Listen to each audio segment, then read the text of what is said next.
and Puddle, You Are My Sunshine, written and illustrated by Holly Hobbie. It was morning in Woodcock Pocket. The sun was shining, birds were singing, blossoms were bursting. And Toot was moping. When Puddle asked, "What's the matter?" Toot said, "Oh, nothing."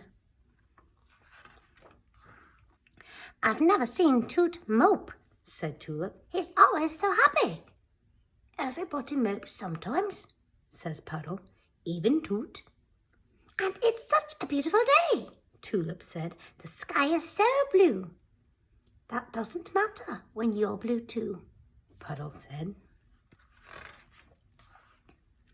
The next morning when Toot came into the kitchen, he asked Puddle, "How do I look?" "How do you look?" Puddle said. "You look the same as ever." "My ears are too big," Toot said. "Of course they're not," Puddle said. "Your ears are perfect." "Do you think my eyes are too small?" Toot asked. Puddle looked at his friend's eyes. "I don't think so," he said. "I feel too pink," Toot said. "You can't be too pink." "You're just saying that," said Toot, and he moped out of the room. Mope, mope, mope. That evening, Puddle made 5-berry cobbler with heaps of whipped cream. "I know 5-berry cobbler is your favourite," he said to his friend. "It's delicious," Toot told him. "Thank you." Toot's smile popped out for the first time in 2 days. "It worked," Tulip sang the next morning. "Hooray for 5-berry cobbler!" "I think you're right," cheered Puddle. He was very relieved. But when Toot came poking across the yard, he didn't look any happier than he had before. "Is Toot still blue?" Tulip asked. "Maybe he's just bored," Puddle said. "What Toot needs is an adventure."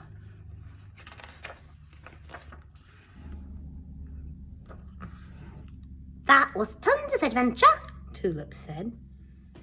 "We never would have dared the rapids without you," Puddle told Toot. "Anyone can float down a river," Toot replied. He was still moping. So Puddle had another idea. Maybe Toot is feeling lonely.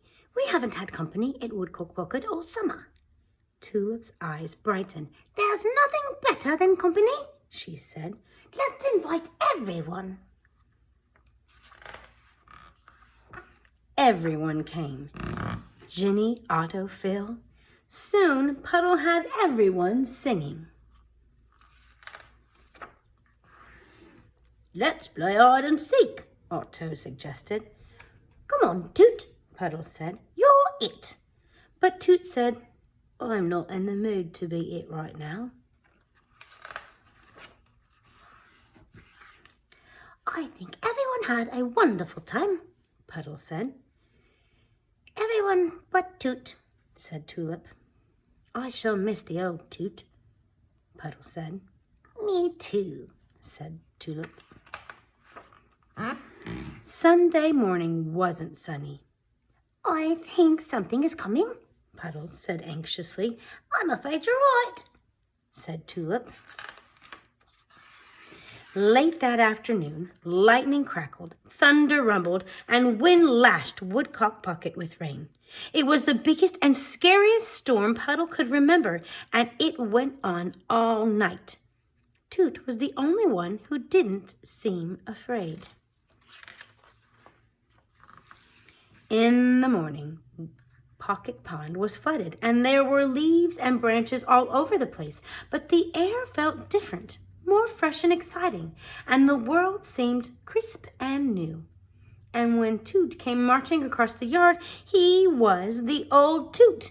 His walk was bouncy, his head was up, and his whole pink face was smiling. "I'm glad you're not moping anymore," Puddle said. "Was I moping?" Toot asked. Just a little, Puddle told him. Sometimes you need a big whopping thunderstorm to clear the air. Yes, said Tulip, thunderstorms are absolutely necessary. Friends, too, thought Toot. The end.